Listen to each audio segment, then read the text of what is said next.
तो हम देखने जा रहे हैं लेक्चर नंबर 2। ये लेक्चर आपका स्प्रिंग मास सिस्टम।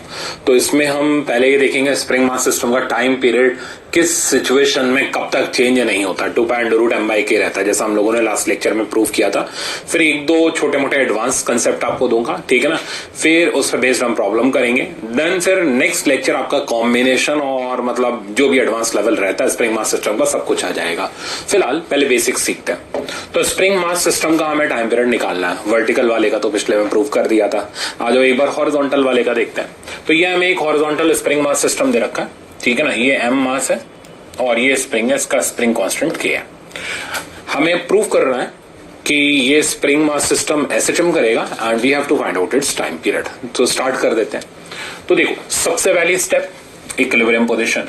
अब देखो कोई फोर्स दाएं बाएं तो एक्ट कर नहीं रही कि ये मास अपनी नॉर्मल पोजीशन से डिस्प्लेस हो, तो ये स्प्रिंग अपनी नॉर्मल लेंथ में तो होगी। तो इस पोजीशन को हम इस सिचुएशन में नॉर्मल पोजीशन भी बोलेंगे एज वेल एज इक्विलिब्रियम भी बोलेंगे, क्योंकि कोई फोर्स ही नहीं एक्ट कर रही। जब फोर्स ही नहीं एक्ट कर रही तो सारी फोर्सेस जीरो है, तो जहां पड़ी रहेगी वो इक्विलिब्रियम भी होगा as well as relaxed state भी होगी। तो मतलब हमें यहाँ फोर्सेस बैलेंस करने की जरूरत ही नहीं पड़ी। जैसे पेंडुलम वाले में टॉर्क बैलेंस करने की जरूरत नहीं पड़ी थी, वैसे यहाँ फोर्सेस बैलेंस करने की जरूरत नहीं पड़ी। अब हम इसको डिस्प्लेस कराते हैं। तो मैंने इसको डिस्प्लेस कराया x से, ठीक है ना।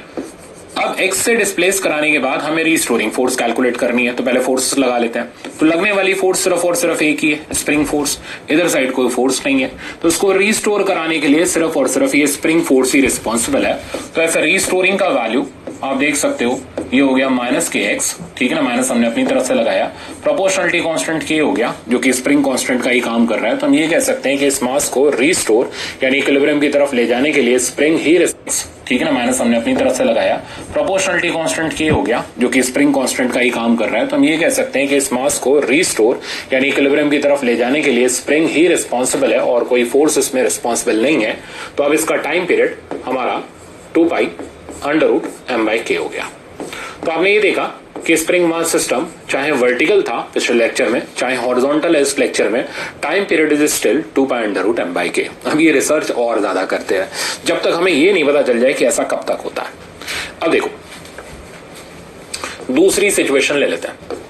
सेम स्प्रिंग मास सिस्टम है, बट अब मैंने इसमें एक एक्सटर्नल फोर्स लगा दी F की, ठीक है ना। तो जब ये स्प्रिंग अपनी रिलैक्स्ड स्टेट में थी तो मैंने इस पे F की एक्सटर्नल फोर्स अप्लाई कर दी। Now we have to prove कि बॉडी SHM परफॉर्म करेगी और टाइम पीरियड हमें निकालना है। फिर हमें देखना है क्या टाइम पीरियड अब भी 2 पाई अंडर रूट m/k रहेगा या अब चेंज हो जाएगा। तो चलो सीखते हैं। तो हमने एक कांस्टेंट फोर्स अप्लाई कर दी। सबसे पहली चीज, क्या ये फोर्स इसको यहां रहने देगी? तो जवाब है नहीं, ये इसको ले जाएगी इक्विलिब्रियम पोजीशन तक, जब तक इसको बैलेंस करने वाला कोई नहीं आ जाता। तो नॉर्मल पोजीशन में कोई है ही नहीं बैलेंस करने के लिए, तो हम इस पोजीशन का नाम सिंपली नॉर्मल पोजीशन डालेंगे। अब ये नॉर्मल ही है, ये इक्विलिब्रियम नहीं है।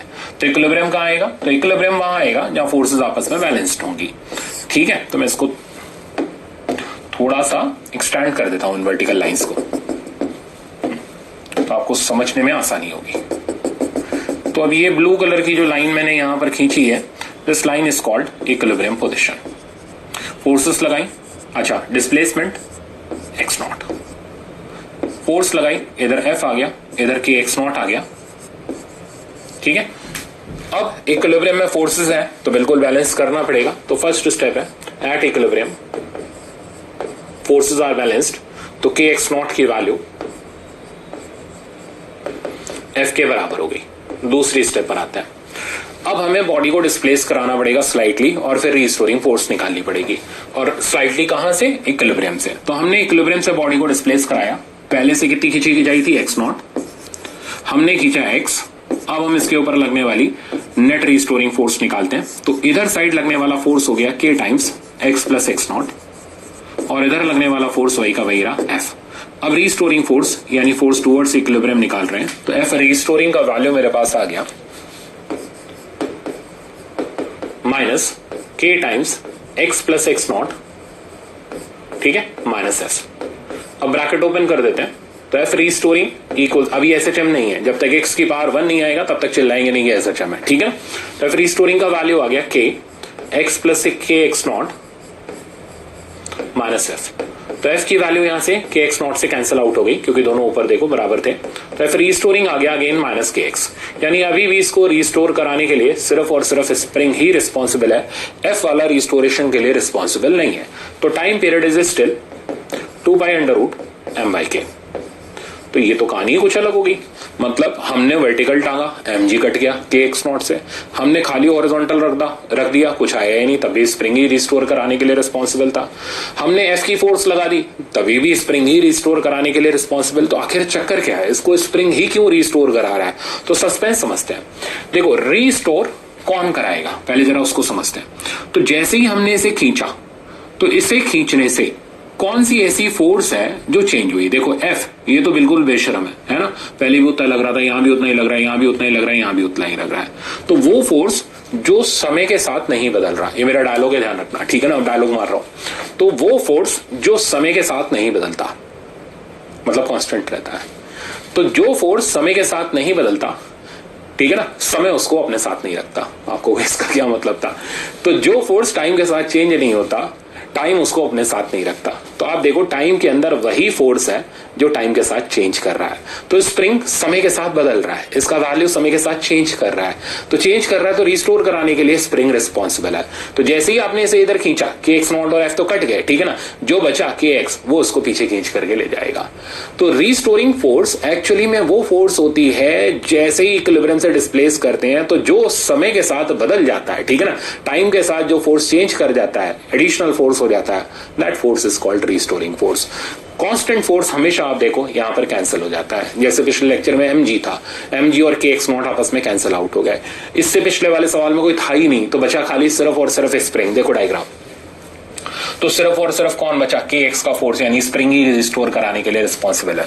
तो अब हम ये कह सकते हैं प्रिसाइसली कि अगर बॉडी के ऊपर कोई कांस्टेंट फोर्स एक्ट कर रही है, ठीक है ना, तो जब तक वो कांस्टेंट फोर्स एक्ट करती रहेगी तब तक तो वो रिस्टोर कराने के लिए रिस्पॉन्सिबल नहीं होगी। रिस्टोर कराने के लिए सिर्फ और सिर्फ वो रिस्पॉन्सिबल होगा जो टाइम के साथ चेंज करेगा, और चेंज करने वाला स्प्रिंग है, ठीक है ना। तो स्प्रिंग ही रिस्टोर कराएगा, जब तक स्प्रिंग ही रिस्टोर कराएगा तब तक टाइम पीरियड 2/√m/k रहेगा। बट ये इतना आसान नहीं है, इसके लिए और थोड़ी सी डिटेल्ड रिसर्च की जरूरत है। चलो करते हैं। Spring mass system in lift, तो हर तरीके की एनालिसिस है आज आपके लिए, ठीक है ना, मजे लो इसके पूरे आप। तो अब हमारे पास एक स्प्रिंग मास सिस्टम है जो कि लिफ्ट के अंदर है। यहां स्प्रिंग नॉर्मल पोजीशन में थी, ये m मास है, ठीक है ना। अब मान लो ये लिफ्ट ऊपर की तरफ जा रही है और एक्सेलरेट करते हुए, तो मैं इसका एक्सेलरेशन ऊपर की तरफ दिखा देता हूं। एक एक बात मेरी ध्यान से सुनना। सबसे पहली बात यह कि एसएचएम में बॉडी मेन पोजीशन के अबाउट यूं करके ऑसिलेट करेगी। बहुत ध्यान से ये चीज सुनना। तो मेन पोजीशन के अबाउट यूं करके बॉडी ऑसिलेट करेगी। मेन पोजीशन एक जगह फिक्स रहनी चाहिए, ठीक है ना, उसका कोई मूवमेंट नहीं होना चाहिए। तो मेन पोजीशन ये, इसके अबाउट बॉडी ऑसिलेट करनी चाहिए, ये एसएचएम है, और एक्स की पावर 1 होनी चाहिए ऑब्वियसली, ठीक है, ध्यान देना। ऐसे करके, ठीक है ना, बॉडी तो ऑसिलेट कर रही है बट साथ साथ में मेन पोजीशन में चल रही है, ये एसएचएम नहीं है। तो एसएचएम में मेन पोजीशन रिलेटिवली रेस्ट पर रहनी चाहिए, बहुत पते की बात है। तो आप मेरे को ये बताओ कि हम ग्राउंड से देखेंगे तो क्या ये एसएचएम दिखाई देगा? तो अगर हम ग्राउंड से देखेंगे तो बॉडी ऑसिलेट तो करेगी बट साथ साथ में मेन पोजीशन ऊपर की तरफ चलती चली जाएगी लिफ्ट के डिस्प्लेसमेंट के कारण। तो ग्राउंड से देखने पर एसएचएम नहीं दिखाई देगा, ऑसिलेट करता हुआ तो दिखाई देगा बट एसएचएम नहीं दिखाई देगा। एसएचएम देखने के लिए आपको इसकी मेन पोजीशन को रिलेटिवली रेस्ट पर लाना पड़ेगा, और वो रेस्ट पर तब आएगी जब आप बोरिया बिस्तरा उठाओगे और लिफ्ट के अंदर जाओगे। तो ये बड़े काम की चीज है, अच्छे लोगों को नहीं पता होती कि एसएचएम के लिए ये भी नेसेसरी कंडीशन है। तो ध्यान रखना कि एसएचएम में मेन पोजीशन डिस्प्लेस नहीं करनी चाहिए, बॉडी उसके अबाउट डिस्प्लेस होकर के ऑसिलेट करनी चाहिए but main position must remain fixed, ठीक है। तो हमें अगर इसका एसएचएम देखना है, घुसना पड़ेगा लिफ्ट के अंदर। तो बैठ गए, ये तीनों डायग्राम है, तीनों डायग्राम में हम बैठ गए, और बैठते ही आप अच्छी तरह जानते हो, ठीक है। सबसे पहले हम क्या लगाते हैं? सूडो। तो सूडो लगाते हैं, सूडो लगा अपोजिट डायरेक्शन में। अब ये नॉर्मल पोजीशन थी, ठीक है, नॉर्मल पोजीशन को मैं इंडिकेट कर दे रहा हूं ऐसे। तो ये थी नॉर्मल पोजीशन। फोर्सेस लगाते हैं, नीचे लग रहा है mg, तो mg इसको वैसे भी यहां पर रहने नहीं देगा। सूडो और आ गया ma का, a नॉट कर देता हूं, ज्यादा अच्छा लगेगा। ठीक है, तो mg के साथ मिल करके ma0 का सूडो आ गया।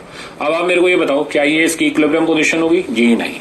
तो ये थोड़ा सा नीचे जाएगा और नीचे जाने पर हमें मिलेगी इसकी इक्विलिब्रियम पोजीशन। उस जगह पर ये x0 आ गया, उस जगह पर जहां नीचे लगने वाला फोर्स mg प्लस ma0 ऊपर लगने वाले kx0 को बैलेंस कर ले। अब देखो, जिंदगी भर अगर हम प्रूव ही करते रहेंगे तो सवाल 30 सेकंड में कौन लगाएगा? वो लगाएगा जिसको पहले पता होगा। तो अगर आपको नहीं पता तो फिर तो गए काम से हम।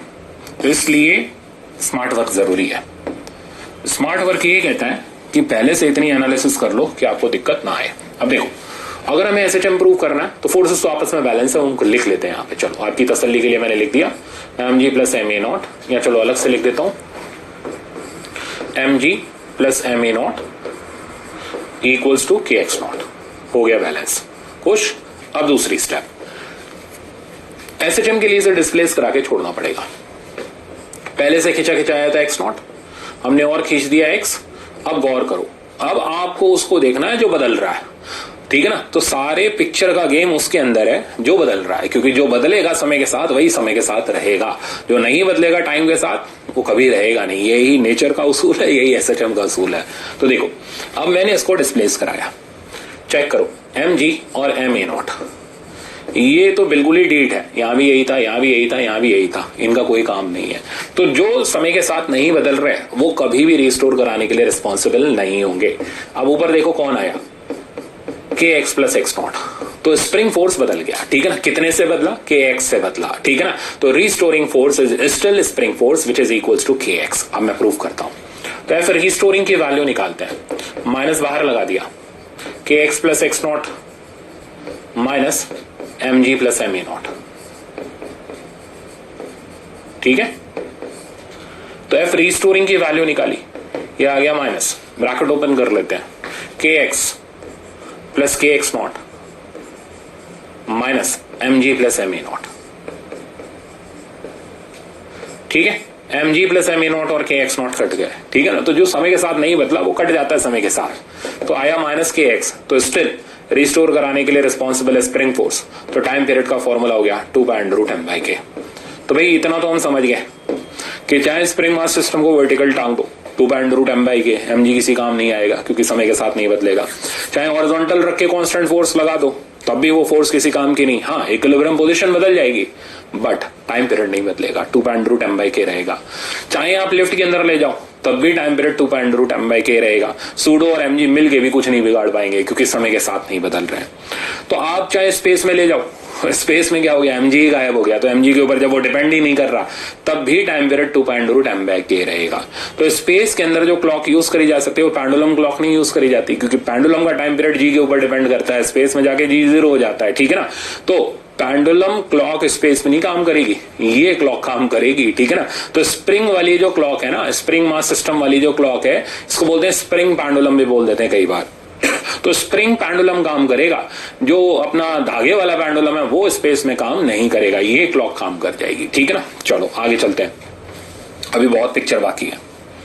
नेक्स्ट देखो कहां कहां उड़ के आ गए हम। वर्टिकल टांग दिया, हॉरिजॉन्टल रख लिया, फोर्स लगा ली, लिफ्ट के अंदर टांग दिया इसको, ठीक है ना। सब में टाइम पीरियड 2π√m/k रहा। अभी तक हमारे दिमाग में यही, छोड़ो यार 2π√m/k ही रहता है, सर सीधे बोल के खत्म कर दो ना बात को, नहीं कर सकते, पूरी एनालिसिस जरूरी है, ठीक है ना। एक एक पिक्चर देखो आप पूरी। अब हम इसको ले जाते हैं पानी के अंदर। तो ये आ गया पानी के अंदर, चलो पानी के अंदर मजे लेते हैं, इसमें फोर्सेस लगाते हैं। ये हो गई हमारी नॉर्मल पोजिशन। सबसे पहले तो नॉर्मल, मेरे ख्याल से कलर आपको दिखेगा नहीं, तो मैं इसका कलर या तो ग्रीन देखते हैं, ठीक है। तो ये हो गई इसकी नॉर्मल पोजीशन। नीचे की तरफ लग रहा है mg, साथ में ऊपर की तरफ पानी के अंदर इमर्स्ड है तो अब थ्रस्ट लगेगा। तो अब जाहिर सी बात है ये जो फोर्सेस है, ठीक है ना, ये अनबैलेंस्ड है, तो ये जब तक बैलेंस नहीं होगी तब तक इक्विलिब्रियम नहीं आएगा। तो अब आते हैं इक्विलिब्रियम पोजीशन पर। तो ये इसकी इक्विलिब्रियम पोजीशन है, यहां से कितना नीचे x0, तो क्या क्या लग गया, kx0 लग गया, अब थ्रस्ट लग गया, नीचे mg लग गया। पहले बैलेंस कर लेते हैं, थोड़ी मन को शांति मिल जाएगी कि हमें बैलेंसिंग करनी आ गई, अब थ्रस्ट लिखना आ गया। तो सबसे पहली स्टेप फोर्सेस को बैलेंस कर देते हैं। तो kx0 प्लस अब थ्रस्ट इक्वल्स टू mg। तो के एक्स नॉट की वैल्यू होगी mg माइनस अपथ्रस्ट। अपथ्रस्ट का फॉर्मूला रो vg हो गया, ठीक है ना। रो हो गई density of liquid displaced, v हो गया वॉल्यूम ऑफ लिक्विड डिस्प्लेस्ड और g हो गया अपना वही ग्रेविटी। अब बहुत ध्यान से मेरी बात सुनना, वॉल्यूम ऑफ लिक्विड डिस्प्लेस तो उतना लिक्विड डिस्प्लेस होगा जितनी बॉडी अंदर है, बॉडी तो पूरी अंदर है, तो इसका मतलब volume of liquid displace volume of body के बराबर हो जाएगा, जो कि कांस्टेंट है। भाई हमें यही तो पहचानना है कौन कांस्टेंट है कौन बदल रहा है। तो आप देखो ना, बॉडी यहां भी पूरी अंदर है, यहां भी पूरी अंदर है, यहां भी पूरी अंदर है, यानी इन तीनों सिचुएशंस में अपथ्रस्ट कांस्टेंट है, mg वैसे ही कांस्टेंट है। तो बदल कौन रहा है? बदल रहा है स्प्रिंग, ठीक है ना, वही इसको रिस्टोर कराने के लिए रिस्पॉन्सिबल है, यानी इसका टाइम पीरियड भी 2.√m/k ही आएगा। चलो प्रूफ करते हैं। तो के एक्स नॉट बराबर mg माइनस रो, अब ये v क्या हो गया? वॉल्यूम ऑफ लिक्विड डिस्प्लेस्ड यानी वॉल्यूम ऑफ बॉडी के बराबर। और वॉल्यूम ऑफ बॉडी क्या हो गया? Mass of body by density of body into g। First equation तैयार। अब इसको थोड़ा सा डिस्प्लेस कराते हैं, तो हमने एक अमाउंट से डिस्प्लेस करा दिया, फोर्सेस लगाते हैं। तो अब फोर्सेस अगर आप चेक करेंगे तो नीचे तो mg लग ही रहा है, अब थ्रस्ट अभी भी ऊपर लग रहा है, ठीक है ना, ये एक्स हमने डिस्प्लेस कराया था इसको, और साथ में के एक्स प्लस एक्स नॉट लग रहा है। अब रिस्टोरिंग फोर्स की वैल्यू अगर मैं लिखूं तो एफ रिस्टोरिंग हो गया माइनस के x plus x naught plus you minus W. देखते जाना, तो एफ रिस्टोरिंग की वैल्यू मेरे पास आ गई माइनस। स्टूडेंट इनसे डरता है, जबकि वो ये साइंस समझ ले कि जो चीज नहीं बदल रही वो तो कट जानी है, ठीक है ना, वो रहनी नहीं नेचर में, ठीक है ना। तो जो समय के साथ नहीं बदलेगा वो कट जाएगा। अगर आपको ये कहानी अच्छी तरह समझ आ गई ना, आप मात नहीं खाओगे ऐसे टाइम में। आ जाओ, तो माइनस के एक्स प्लस के एक्स नॉट, अब थ्रस्ट को डाला रो वी की जगह m/σ into g minus mg। अब चेक करो भाई, ठीक है ना। तो के एक्स नॉट की value mg minus rho m/σ जी के बराबर है, तो ये तीनों एक दूसरे को ले डूबे। रीस्टोरिंग में बचा कौन? रीस्टोरिंग में बचा माइनस के एक्स। तो अब टाइम पीरियड 2/√m/k।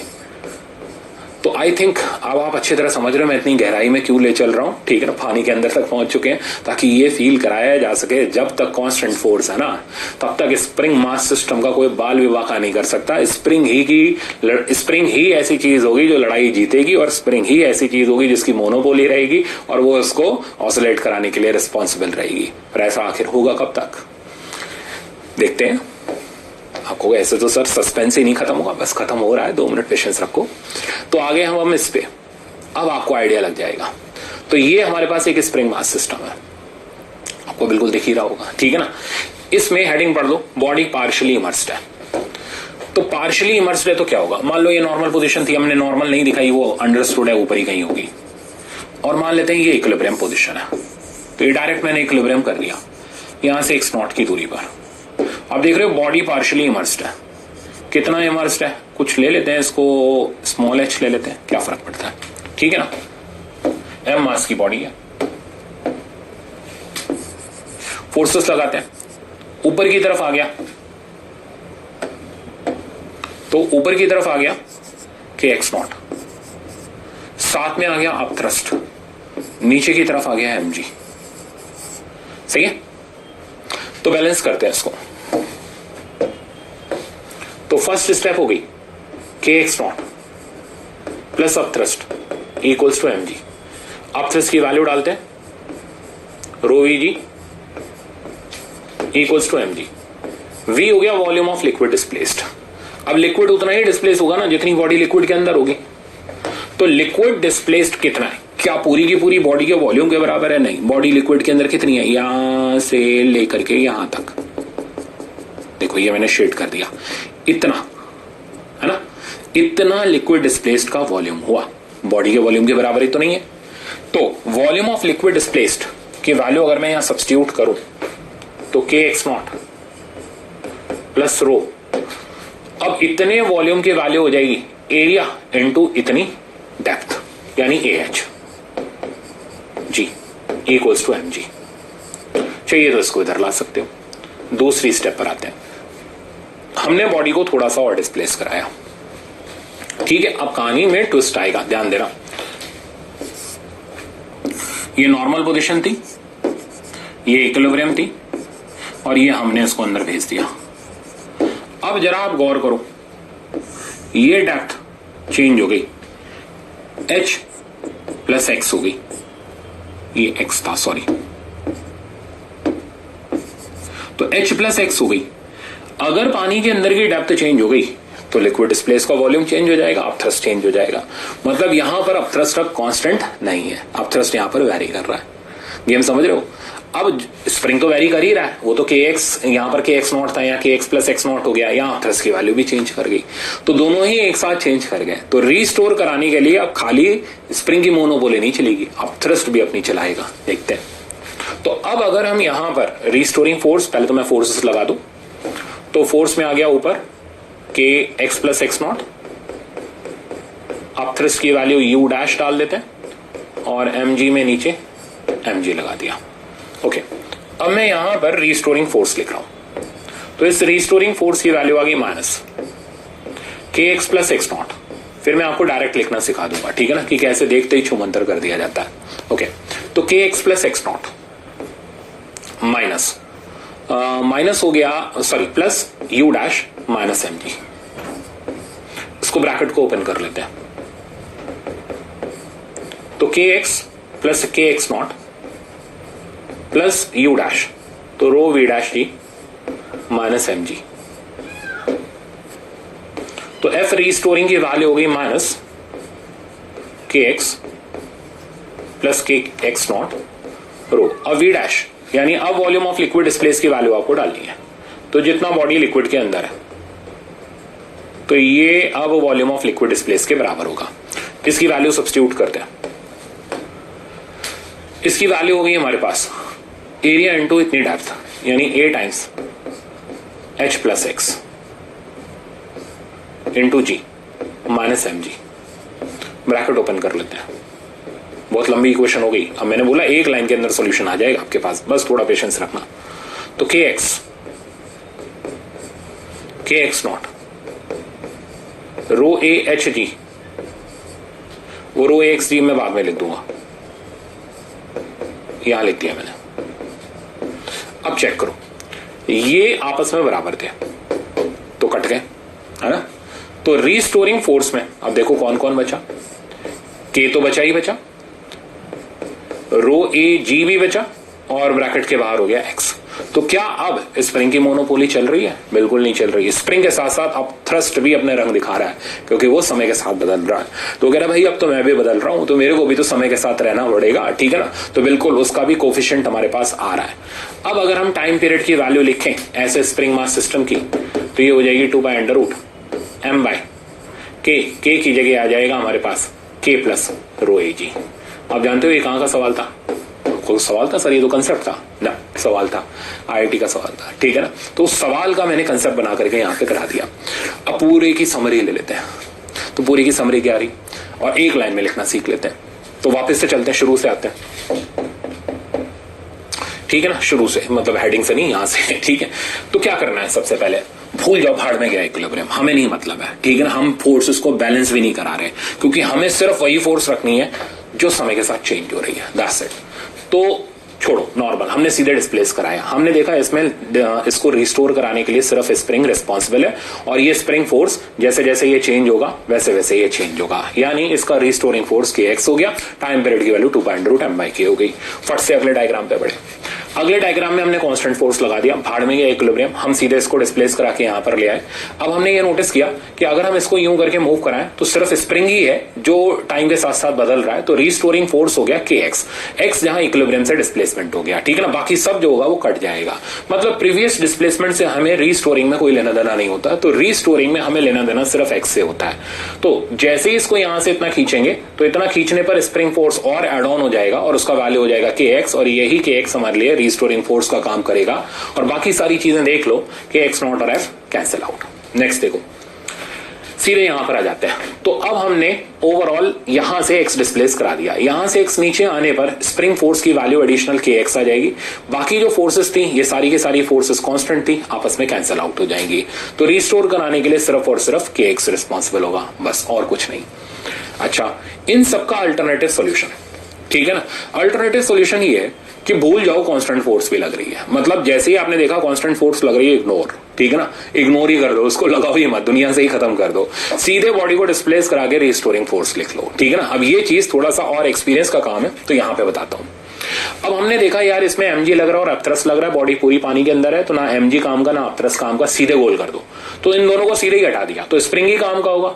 तो हमने इन दोनों फोर्सेस को ही हटा दिया, तो हमें बैलेंसिंग का लफड़ा ही नहीं रहा। अब हम सीधे इसको डिस्प्लेस कराएंगे, डिस्प्लेस कराने पर kx का फोर्स ऊपर की तरफ आएगा, वही रिस्टोरिंग फोर्स हो जाएगा, टाइम पीरियड 2.√m/k। इसी का एप्लीकेशन नेक्स्ट एग्जांपल में देखो।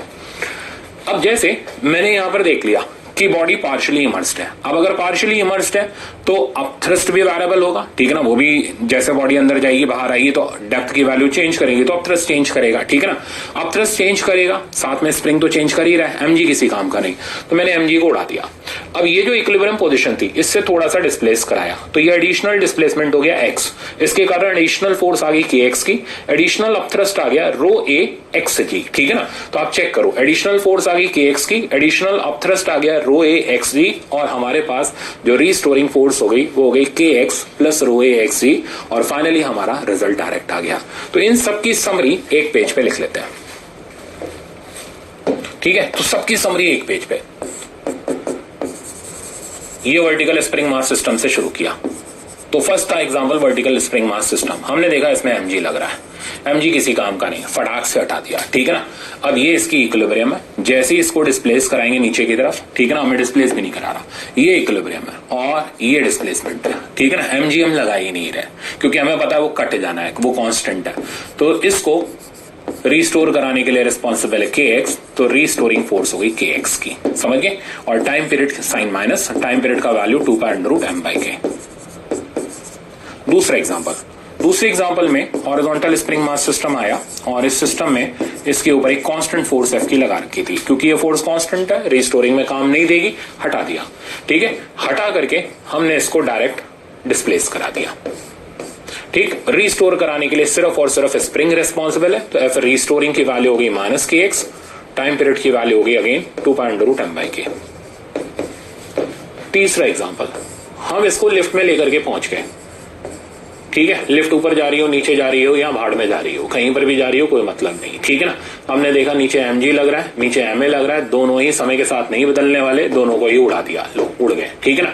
थोड़ा सा डिस्प्लेस कराया और रिस्टोरिंग फोर्स हो गई सिर्फ और सिर्फ kx, तो F रिस्टोरिंग हो गया -kx, टाइम पीरियड का वैल्यू 2.√m/k। चौथा एग्जाम्पल पकड़ो, स्प्रिंग मास सिस्टम को हमने पानी के अंदर डाल दिया, ये पूरा पानी के अंदर है। अगर पूरा पानी के अंदर है तो अपथ्रस्ट mg दोनों कांस्टेंट है, भूल गए, ठीक है ना। ये इक्विलिब्रियम लिया, थोड़ा सा डिस्प्लेस कराया, रिस्टोर कराने के लिए सिर्फ और सिर्फ स्प्रिंग रिस्पॉन्सिबल है, तो F रिस्टोरिंग हो गया -kx, टाइम पीरियड का वैल्यू हो गया 2.√m/k। तो आई होप अब स्पीड तेज हो गई और 5-5 सेकंड के अंदर सवाल हमारे निकल जाएंगे। फिर हमने देखा कि ये पार्शियली पानी के अंदर है। अब पार्शियली पानी के अंदर है तो हमें पता है कि स्प्रिंग तो चेंज करेगा ही करेगा, साथ साथ में ये अपथ्रस्ट भी चेंज करेगा। तो हमें अपथ्रस्ट कितना उससे मतलब नहीं, चेंज कितना करेगा उससे मतलब है। तो फट से हमने डिस्प्लेस कराया x, ये एक्स्ट्रा अंदर गया x, ठीक है ना। ऊपर स्प्रिंग आया kx, साथ में ऊपर की तरफ अपथ्रस्ट आया ρ(a)xg, दैट्स इट, mg किसी काम का नहीं। तो F रिस्टोरिंग की वैल्यू हो गई -kx प्लस ρ(a)xg, x बाहर निकल गया, k प्लस ρ(a)g और बाहर कर दिया x को, तो टाइम पीरियड का वैल्यू हो गया 2/√m/k प्लस ρ(a)g, है ना। तो आई थिंक अब आपको मजे में समझ आ गया होगा कि पूरा स्प्रिंग मास सिस्टम का टाइम पीरियड किस बात पे डिपेंड करता है, कि स्प्रिंग मास सिस्टम का टाइम पीरियड तब तक 2/√m/k रहेगा जब तक उसके ऊपर वेरिएबल फोर्स ना आए, ठीक है ना। तो जितना वैरी करेगा स्प्रिंग का, जितना वैरी करेगा इक्विलिब्रियम से डिस्प्लेस कराने पर, वही रिस्टोर कराने के काम में आएगा। ये इसकी मेन समरी होती है, ठीक है, जिसको सिखाने में इतना टाइम लगता है। अब क्या करते हैं, अब एक दो टिपिकल एग्जांपल्स हैं, जैसे SHM of block with massive spring. आप कहोगे सर इसका क्या मतलब है? इसका मतलब ये है, देखो ये बहुत ही छुपा रुस्तम है, जनरली आपको दिखेगा नहीं, कहीं कोने में लिखा हुआ दिखेगा, ठीक है ना। स्प्रिंग का मास है तो क्या होगा, डायरेक्ट दे देगा आपको। अब आप पागल हो जाओगे, आपको स्प्रिंग का मास है, हमें तो कभी बताया नहीं टीचर ने, ठीक है ना, तो आप पागल हो जाओगे। तो उससे बचने का तरीका ये है, हम लोग जो स्प्रिंग लेते थे वो स्प्रिंग आइडियल स्प्रिंग होती थी, मासलेस स्प्रिंग होती थी। अब भाई मासलेस है तो कोई टेंशन ही नहीं है, ठीक है ना, फिर तो अपना धड़ाधड़ हम लोग काम करे चले गए, ना उसका हमें काइनेटिक एनर्जी देखना पड़ा, ना पोटेंशियल एनर्जी, कुछ नहीं करना पड़ा। बट अगर स्प्रिंग का भी मास हो तो स्प्रिंग का मास है स्मॉल एम या एमएस ले लेते हैं, ब्लॉक का मास है एम। अब क्या होगा, अब होगा ये कि ये जो स्प्रिंग है जिसका अपना एक मास है, ठीक है ना, अब ये भी टाइम पीरियड में खेल खेलना शुरू कर देगी। अब कैसे इसको मैनेज किया जाए, इसका एक स्पेशल मेथड होता है, वो मैं आपको सिखाता हूं। और आप क्या करना, मेथड तो मैं सिखा ही रहा हूं, आप फाइनली सीखने के बाद शॉर्ट नोट्स में इसको अपडेट कर लेना कि अगर स्प्रिंग का मास हो तो क्या करना है, जैसे नॉर्मली बुक्स के अंदर होता है, ठीक है ना, पर सीखने के बाद। देखो सबसे पहले, अच्छा इसको प्रूफ कैसे किया जाता है, इसको प्रूफ एसएचएम प्रूफ करने का तरीका एनर्जी कंजर्वेशन मेथड होता है। तो जितने एडवांस लेवल के प्रॉब्लम है, जैसे स्प्रिंग में मास आ गया, पुली आ गई, ठीक है ना, पुली का मास आ गया, तो वो सारे एडवांस लेवल के प्रॉब्लम कहलाते हैं आईटी एडवांस के लिए, जिनको प्रूफ करने का तरीका एनर्जी कंजर्वेशन मेथड होता है। तो मैं यहां पर आपको एक शॉर्टकट से सिखा दूंगा, आपको समझ भी आ जाएगा, आप खुश भी हो जाओगे। देखो एग्जाम में क्या क्या पूछा जा सकता है, अगर स्प्रिंग का अपना एक मास हो तो एग्जामिनर सबसे पहला जो क्वेश्चन दागता है वो कहता है स्प्रिंग की काइनेटिक एनर्जी बता दो। भाई मास है तो काइनेटिक एनर्जी तो होगी। अब यहां आपके आंसू आ जाएंगे क्योंकि काइनेटिक एनर्जी आपसे आएगी नहीं। तो मैं आपको काइनेटिक एनर्जी लिखना सिखा रहा हूं, जैसे ही आप ये काइनेटिक एनर्जी लिखना सीख लोगे, आप समझ लो आपकी मुसीबत खत्म, आप फटाक से टाइम पीरियड लिखना शुरू कर दोगे, ठीक है ना। तो भूल जाओ टाइम पीरियड, अभी भूल जाओ एसएचएम। अभी सबसे पहली स्टेप है kinetic energy of A spring having mass।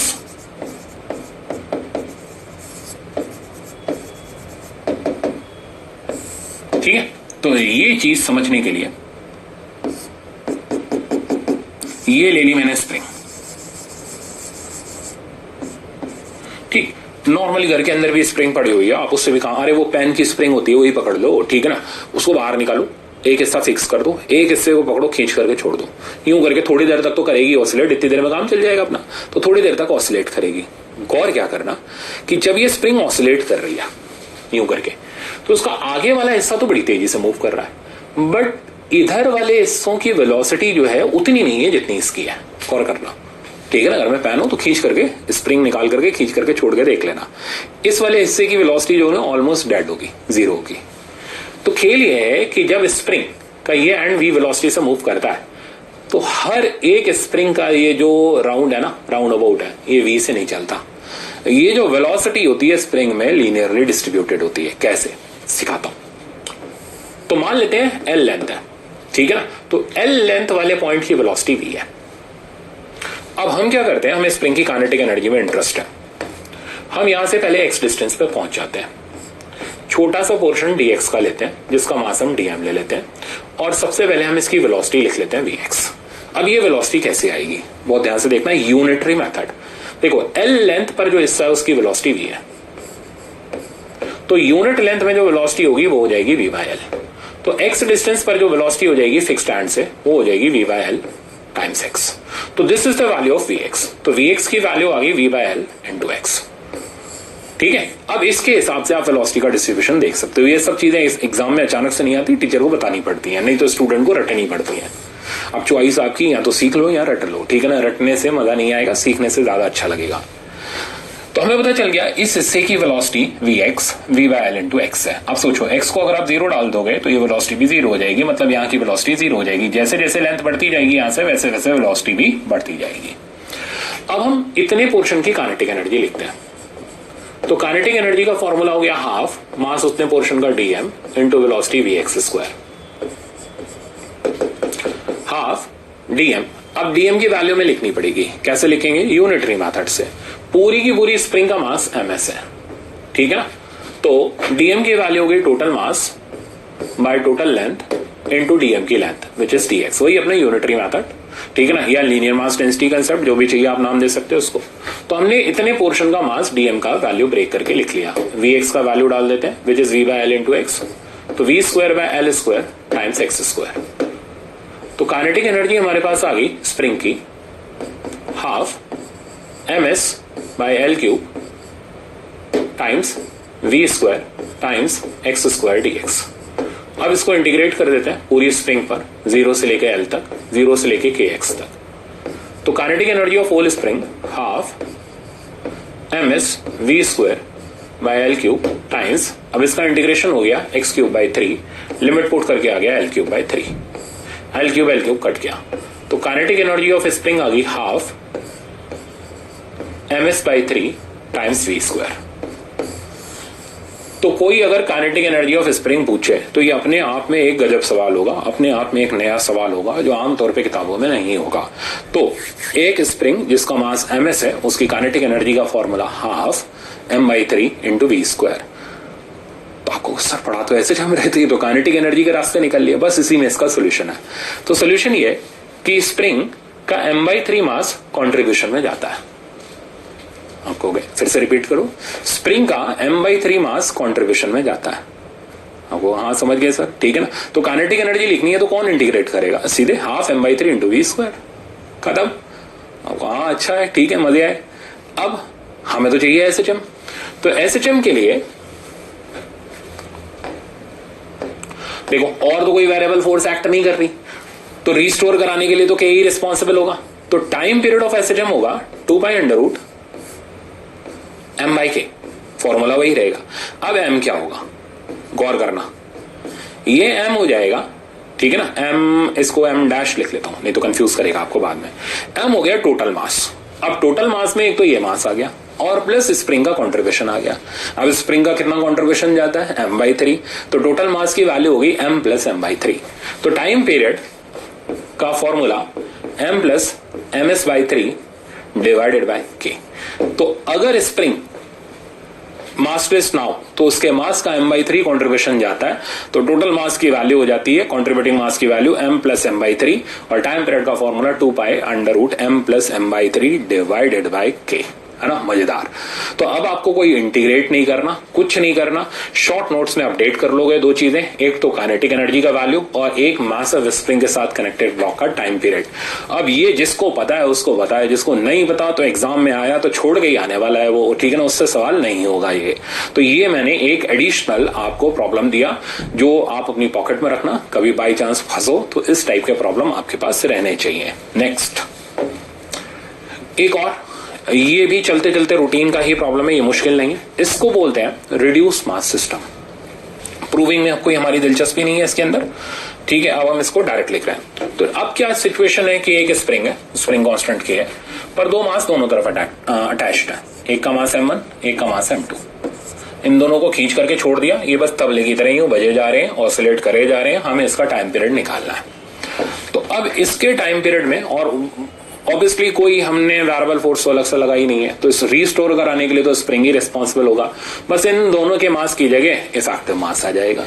तो टाइम पीरियड का फॉर्मूला ऐसे सिस्टम का होता है 2 pi under root m reduced by k।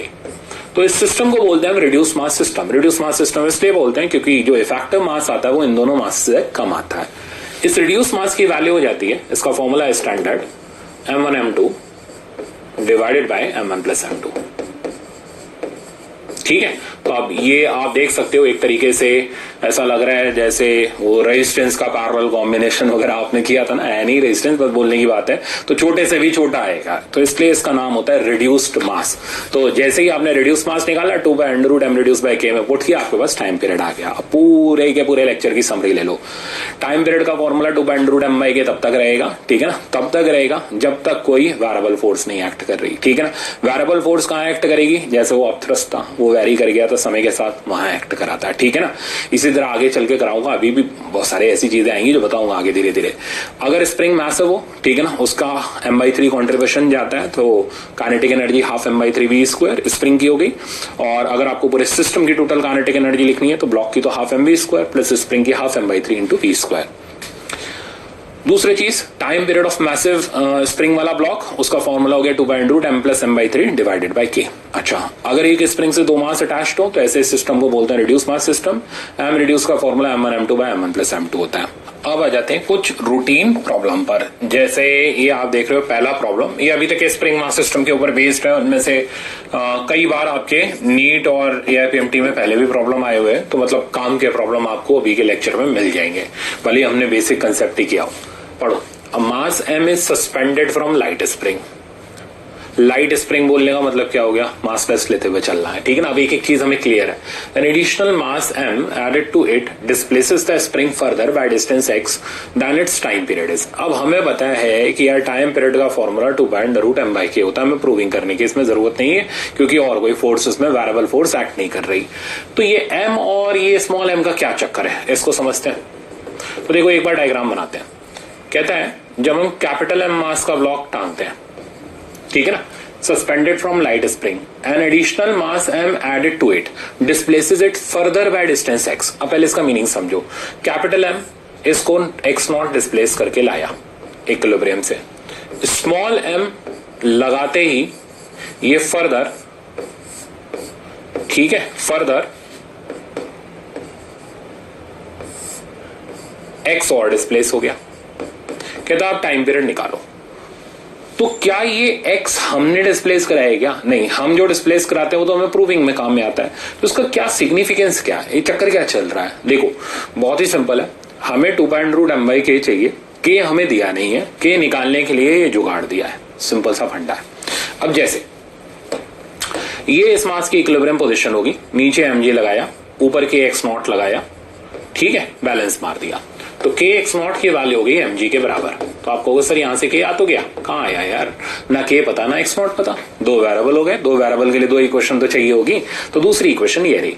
अब नीचे की तरफ आ गया हमारा m प्लस mg, ठीक है, और साथ में ऊपर की तरफ आ गया k times x plus x0, balance कर दिया फिर से, तो k times x plus x0 मतलब ये इस मास के लगाने के कारण इसकी नई इक्विलिब्रियम पोजीशन हो गई, equals to m plus mg, ठीक है। एक्सपैंड कर लेते हैं, तो kx plus kx0 equals to capital mg plus small mg। अब देखो kx0 और mg तो बराबर थे, ये यहां से कट के, तो kx जो एडिशनल डिस्प्लेस हुआ वो एडिशनल वेट के बराबर आ गया, ठीक है ना। यहां से x हमें दे रखा है क्वेश्चन में, k की वैल्यू जो हमें चाहिए थी वो हमारे पास आ गई mg डिवाइडेड बाय x, ठीक है। Now we have obtained the value of unknown spring constant जो हमें दिया नहीं गया था क्वेश्चन में। अब हमें टाइम पीरियड का फॉर्मूला लिखना है, तो टाइम पीरियड का फॉर्मूला हो जाएगा हमारा 2π√, अब टोटल मास की वैल्यू होगी m प्लस m, ये दोनों ही मिलकर के ऑसिलेट करेंगे, डिवाइडेड बाय k, k की वैल्यू हमारे पास आ गई mg और ऊपर आ गया मेरे पास x। अब आप राइट आंसर मिला लो, टाइम पीरियड का value 2πm plus mx divided by small mg। तो इसमें राइट आंसर हमारा मिल रहा है सेकंड वाला, ठीक है। तो मजेदार सवाल था, समझ आ जाना चाहिए। नेक्स्ट प्रॉब्लम पर चलते हैं। तो नेक्स्ट हमारा प्रॉब्लम ये कह रहा है spring of natural length 80 centimetre. Diagram बनाना जरूरी है। तो हमारे पास एक स्प्रिंग दे रखा है जिसकी नेचुरल लेंथ 80 सेंटीमीटर है, तो रिलैक्स्ड स्टेट की लेंथ 80 सेंटीमीटर है, okay. If it is slightly pulled down, तो वर्टिकल बनाना पड़ेगा। तो ये रहा हमारा स्प्रिंग जो कि नेचुरल स्टेट में है, लेंथ इसकी 80 सेंटीमीटर है। कहता है if it is slightly pulled down, तो इसको हम नीचे खींचते हैं, ठीक है भाई खींच लो। तो हमने इसे डिस्प्लेस किया and released, it's period of oscillation will be, ठीक है ना, with a load has a length 100 centimetre. तो बीच में छूट गया क्वेश्चन, वापस से पढ़ रहा हूं। Spring of natural length 80 centimetre with a load has a length of 100 centimetre, मतलब अगर हम एक वेट सस्पेंड कर दें तो ये लेंथ हो जाती है 100 सेंटीमीटर। तो जाहिर सी बात है यार, फिर ये जो इलोंगेशन आ गया ना, x0 जो आ गया हमारे पास 20 सेंटीमीटर का आ गया। अब जरा आप कहानी को ध्यान से समझो, ठीक है ना। ये इसकी इक्विलिब्रियम पोजीशन हो गई। अब हमें पता करना है टाइम पीरियड का वैल्यू। ना हमें m दे रखा है ना हमें k दे रखा है, दोनों ही गायब कर रखे हैं, कैसे निकालेंगे? तो ये इक्विलिब्रियम पोजीशन है, पहले फोर्स बैलेंस कर लो, mg और इधर हो गया kx0, ठीक है।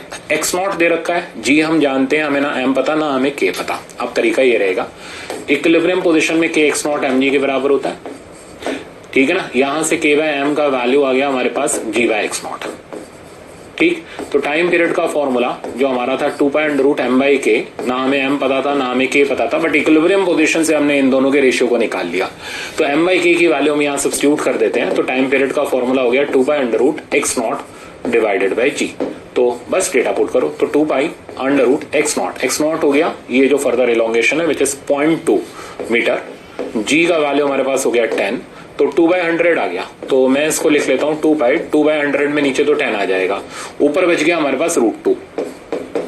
ठीक है, अब देखो √2 की वैल्यू 1.4 हो गई, 1.4 इंटू 2 2.8 हो गया, तो 2.8 इंटू पाई डिवाइडेड बाय 10। ठीक है, अब 2.8 को लिख लेते हैं 0.28 और पाई की वैल्यू 3.1 डाल देते हैं, 3 ले लो तो आइडिया लग जाएगा इससे। तो 8 3 जा 24 और 3 2 जा 6 और 7 8, तो तकरीबन 0.9 के आसपास इसका आंसर आना चाहिए। ठीक है ना, 3.1 से मल्टीप्लाई करेंगे तो ऑब्वियसली ज्यादा ही हो जाएगा, तो नियरली इक्वल्स टू 0.9 सेकंड के आसपास इसका आंसर होना चाहिए। तो राइट आंसर इसका सेकंड वाला हो गया।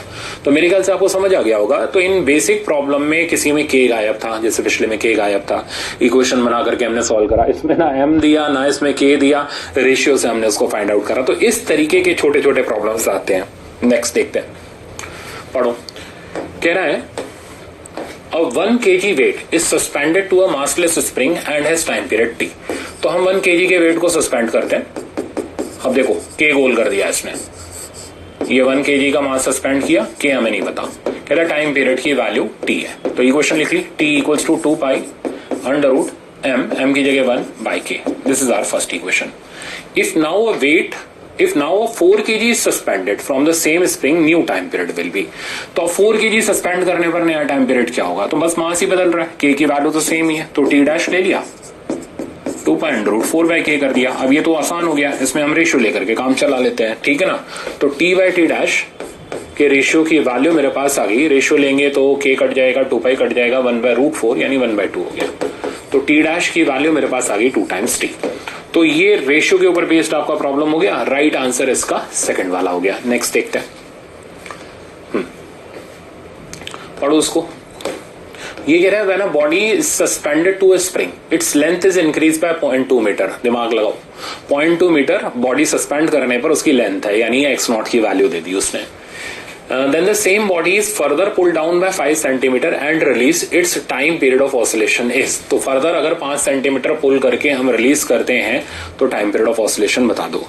अब देखो ये जो फर्दर हमने पुल करके रिलीज किया, ठीक है ना, इसका ये कितना रिलीज किया हमने, 5 सेंटीमीटर फर्दर पुल किया। हमें चाहिए एम और के की value.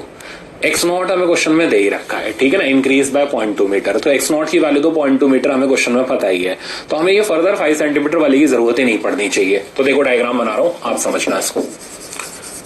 When a body is suspended to a spring of length, its length is increase by 0.2 metre. तो हमने बॉडी सस्पेंड करी, लेंथ 0.2 मीटर से इंक्रीज कर गई, तो दिस इज बेसिकली x0। तो के x0 और नीचे mg इक्वेट कर लिया, तो x0 बाई जी हो गया m बाई के। ठीक है, तो जो हमें रिक्वायर्ड था वो हमें मिल चुका है। अभी कह रहा है now it is further pull down by 5 centimetre. अब आप खींच रहे हो 5 सेंटीमीटर नीचे, तो आप खींच रहे हो वहां थोड़ा ना फोर्सेस बैलेंस कराओगे, वो तो आप खींच करके उसको छोड़ रहे हो, ठीक है ना। तो फिर टाइम पीरियड निकालना, यानी फर्दर जो 5 सेंटीमीटर आपने खींचा इसका कोई सिग्निफिकेंस आपके लिए नहीं है। आपका टाइम पीरियड सिर्फ और सिर्फ इस इक्विलिब्रियम कंडीशन से निकल के आ जाएगा। तो टाइम पीरियड का फॉर्मूला लगाया फिर से 2 pi under root m by k, data put कर दिया 2 पाई अंडर रूट x0 की जगह मेरे पास आ गया 0.2 मीटर और डिवाइडेड बाय जी की जगह हो गया 10, ये सेम ही सा हो गया। तो 2√2 पाई डिवाइडेड बाय 10, तो √2 पाई बाय 5। अब देखो आंसर देखते हैं, तो एक भी आंसर इस तरीके का नहीं है। दैट मीन्स नहीं, हमारा सवाल तो सही है, किया भी हमने सही है, बट हमें आंसर को मैनिपुलेट करना पड़ेगा। इसमें कहीं भी बाहर √2 नहीं है, ठीक है ना, तो हमें ये √2 को हजम करना पड़ेगा। अब देखो कैसे, तो आंसर का मैनिपुलेशन मैं इधर से कर रहा हूं, वैसे तो राइट आंसर यही है, बट अब कैसे हम इसको इसके हिसाब से मैनेज करेंगे, जैसे मैंने बोला कि आ जाता है इस तरीके से। तो देखो ये 0.2 बाई 10 है, तो मैंने इसे लिखा 2 बाई 100, काट देते हैं, तो 2 पाई रूट अंडर 1/50। ठीक है अभी भी नहीं दिखा होगा आपको। अब 49 ले लो, तो 49 का रूट क्या हो गया 7 हो गया, तो हम तकरीबन नियरली इसे लिख देते हैं 2π/7। तो अब आप आंसर मिला करके देखो, इसका राइट आंसर हमारा सेकंड वाला हो गया। आपको सर ये तो चीटिंग है, मतलब ऐसे भी कर देते हैं। हाँ तो भाई सड़ा हुआ सवाल है, ठीक, अच्छा नहीं माना जाता, सड़ा हुआ सवाल है, सीधे फॉर्मूला बेस्ड ही तो है, तो रिजल्ट का मैनिपुलेशन इंपॉर्टेंट हो जाता है। तो इस तरीके से एग्जामिनर कहीं ना कहीं आपसे दिमाग जरूर लगवा लेगा, तो हड़बड़ाना मत, ठीक है ना। एक बार बस ठंडे दिमाग से सोच लेना कि थोड़ा बहुत, जैसे इधर मैंने सोचा कि 50 बन जाएगा, 50 का रूट हमारे पास बाहर आकर के अप्रोक्सीमेटली 7 बन जाएगा, काम हमारा चल जाएगा। तो ऐसे करके भी आ जाते हैं।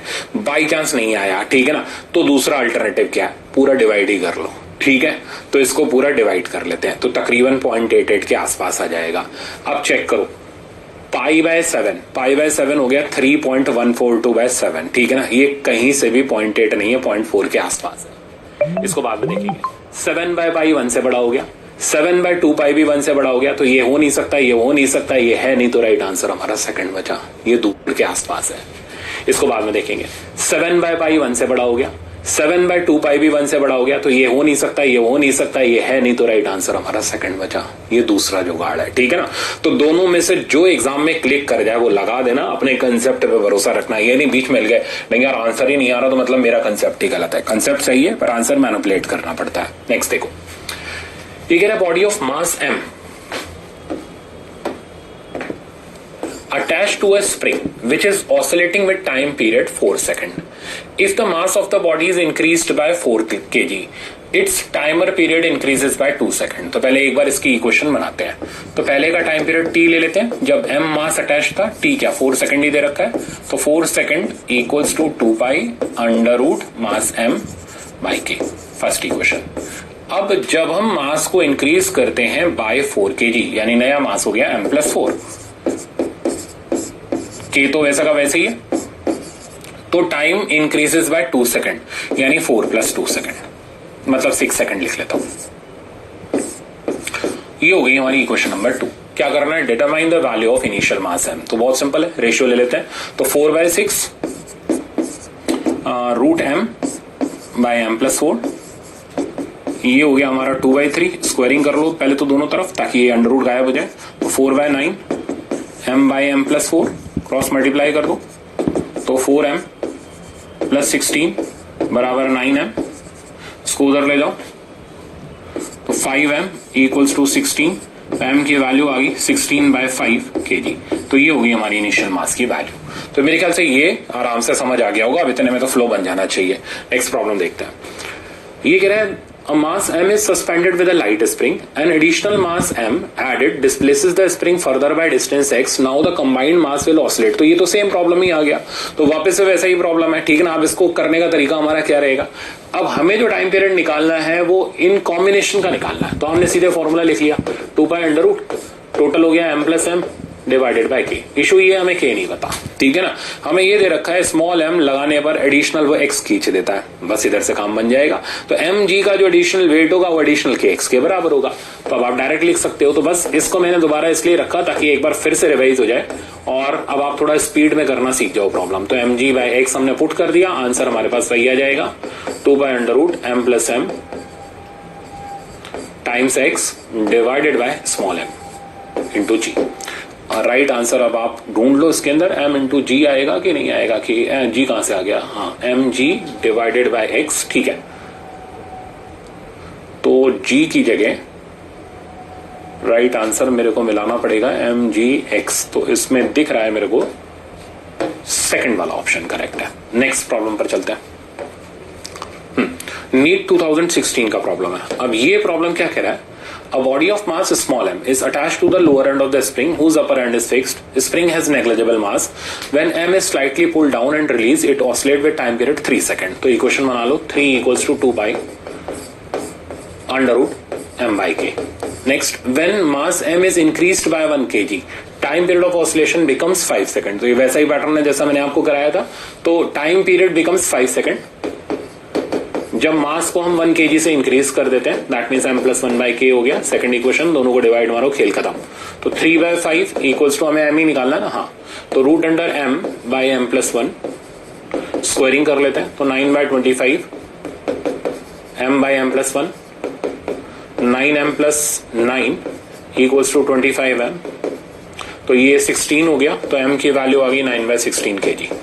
राइट आंसर ढूंढ लो, 9/16 के हिसाब से हमारा राइट आंसर हो गया सेकंड वाला। तो मेरे ख्याल से अब आपको ये बेसिक स्प्रिंग मास सिस्टम के, जिसमें आंसर मैनिपुलेट करना था, जिसमें मास नहीं दे रखा था, जिसमें कभी के नहीं दे रखा था, तो कैसे करके इसको मैनेज करते हैं, इस पे ये बेस्ड आपका लेक्चर था। इसमें मैंने कोई कॉम्बिनेशन इस्तेमाल नहीं किए, वो नेक्स्ट लेक्चर में अब आप सीखोगे। तो इसको पहले प्रैक्टिस कर लेना, इंपॉर्टेंट प्रॉब्लम सही है, फिर आप अगले लेक्चर पे चलना। Thank you so much.